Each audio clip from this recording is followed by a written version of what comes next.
Halo adik-adik semua, kembali lagi ke channel Media Pembelajaran IPA SMP. Kali ini kita akan mempelajari tentang materi kemagnetan. Dan jangan lupa untuk subscribe supaya tidak ketinggalan video-video pembelajaran IPA yang lainnya. Yuk kita simak, apa sih yang kalian ketahui tentang magnet?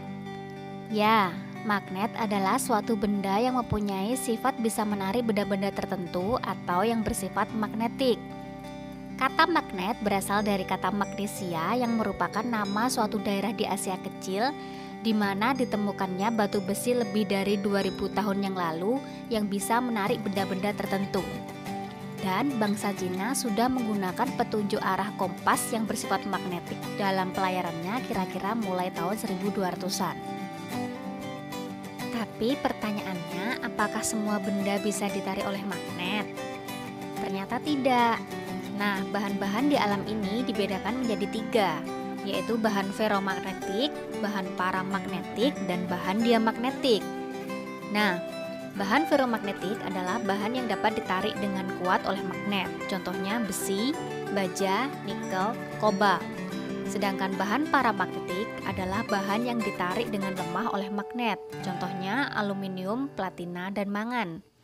Dan yang terakhir adalah bahan diamagnetik, yaitu bahan yang tidak dapat ditarik oleh magnet seperti seng, bismut, emas, dan perak. Dan tentu saja seiring dengan perkembangan ilmu pengetahuan dan teknologi, sifat tertentu dari magnet ini bisa dimanfaatkan oleh manusia dalam kehidupan sehari-hari. Antara lain adalah penggunaan alat ukur listrik, motor listrik atau dinamo, alat pengangkat besi, bel listrik, televisi, telepon, dan sebagainya. Magnet memiliki berbagai macam bentuk.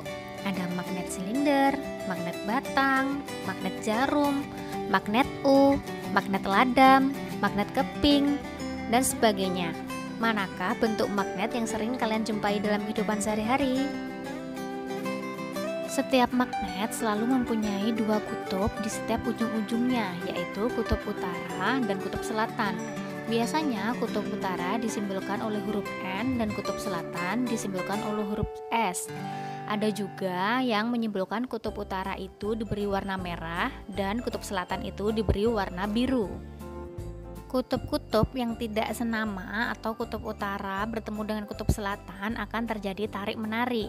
Sedangkan kutub-kutub yang senama, misalkan utara bertemu dengan utara atau selatan bertemu dengan selatan, akan saling tolak-menolak. Tahukah kalian jika magnet dapat menimbulkan medan magnetik di sekitarnya? Nah, apa itu medan magnetik? Medan magnetik adalah ruang di sekitar suatu magnet di mana magnet lain atau benda lain dapat dipengaruhi. Nah, medan magnetik itu digambarkan oleh garis-garis gaya magnet atau flux magnetik. Perhatikan gambar berikut. Nah, di sana digambarkan ada sebuah magnet batang yang memiliki medan magnetik yang digambarkan oleh garis-garis gaya magnetik. Jika kalian perhatikan, garis gaya magnetik itu selalu mengarah ke kutub selatan. Jadi dia keluar dari kutub utara menuju ke kutub selatan. Nah, kemudian di bagian ujung-ujungnya itu terdapat garis-garis yang sangat rapat. Itu artinya gaya tarik atau gaya tolak terbesar pada magnet itu ada pada kutub-kutubnya. Sementara garis-garis yang renggang itu menggambarkan bahwa gaya tarik atau gaya tolaknya itu tidak terlalu kuat. Magnet juga bisa dibuat pada benda-benda tertentu dan sifat kemagnetannya itu juga bisa dihilangkan. Nah, simak penjelasan berikut. Cara membuat magnet yang pertama adalah dengan gosokan. Bahannya yang pertama adalah magnet dan yang kedua adalah batang besi atau baja. Nah, caranya adalah dengan menggosokkan magnet secara berulang-ulang dan teratur pada besi atau baja secara searah. Maka besi atau baja tersebut akan bersifat magnetik. Serta kutub magnet yang dihasilkan di ujung bahan selalu berlawanan dengan kutub magnet yang menggosoknya.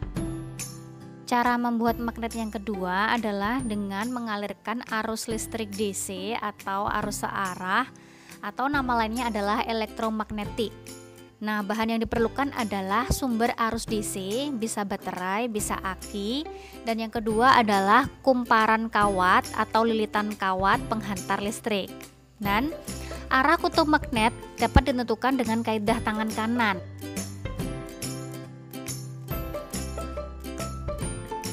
Cara membuat magnet yang ketiga adalah dengan induksi atau memberikan pengaruh. Nah, bila kita mempunyai besi atau baja yang didekatkan dengan magnet utama, tetapi dengan tidak menyentuhnya, maka besi atau baja yang kita dekatkan itu bisa menjadi magnet. Tentu saja dengan ujung besi atau baja itu kutubnya berbeda atau tidak senama dengan kutub magnet utamanya. Lalu, bagaimanakah cara menghilangkan sifat magnetik pada suatu benda? Nah, cara menghilangkan sifat magnet yaitu dengan cara dipukul-pukul, dibakar atau dipanaskan, atau mengalirkan arus bolak-balik atau arus AC. Oke, tahukah kalian kalau jarum kompas selalu menunjukkan arah utara selatan? Fakta ini menunjukkan bahwa bumi mempunyai sifat magnetik. Dan kutub utara dari magnet batang imajiner terdapat di dekat kutub selatan geografi bumi. Dan kutub selatan magnet batang imajiner terdapat di dekat kutub utara geografi bumi. Jadi, berkebalikan ya. Akibat dari bumi memiliki sifat magnetik, maka timbullah sudut deklinasi dan sudut inklinasi. Dan berikut ini adalah perbedaan keduanya. Baiklah, sekian pembahasan tentang materi kemagnetan. Jika kalian merasa bahwa video ini bermanfaat, jangan lupa untuk subscribe and share ya. Terima kasih atas dukungannya.